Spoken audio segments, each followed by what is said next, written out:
Hi guys, welcome back to our mini blog. তো এই বছরে হোলিটা কি করে কাটালাম সেটাই চলো তোমাদের সাথে শেয়ার করি। প্রথমে তো বাড়ির এই ছোট্ট মিষ্টি ক্ষুদ্র বাচ্চাটাকে একটু আবির দিয়ে দিলাম। আমি দেওয়ার পরে তারপরে বাবাইও ওকে একটু আবির দিয়ে দিয়েছিল। আর হ্যাঁ, তোমরা হয়তো এখানে অনেকেই জাজ করতে পারো যে ওর পক্ষে এটা একদমই হার্মফুল, বাট না, সেরকম কিছু নয়। এটা পুরোপুরি হার্বাল আবির, যেটার জন্য ওর কোনো রকম প্রবলেম বা ইরিটেশন কোনোটাই হবে না। ওকে আবির মাখানোর বেশ কিছুক্ষণ বাদেই বাবা ওর সারা গাটা মুছিয়ে ক্লিন করে দেয়, যাতে ওর কোনো রকম প্রবলেম না হয়। তারপর আমি আর বাবাই মাকে আবির মাখিয়ে প্রণাম করে নিই। আর যেহেতু আমাদের হোলিতে কোনো রকম প্ল্যান ছিল না আগে থেকে, সেই জন্য বাড়িতে মা বাবার সাথে খেলে পাড়া প্রতিবেশীদের সাথেই একটু একটু খেলছিলাম, সাথে বাচ্চারাও এসেছিলো, ওদের সাথেও খেলেছি।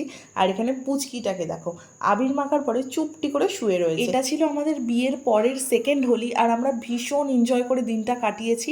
আর তোমরা কীরকম তোমাদের হোলির দিনটা কাটালে অবশ্যই কিন্তু কমেন্টসে জানাতে ভুলো না। তো চলো বাই, দেখা হচ্ছে নেক্সট মিনি ব্লগে।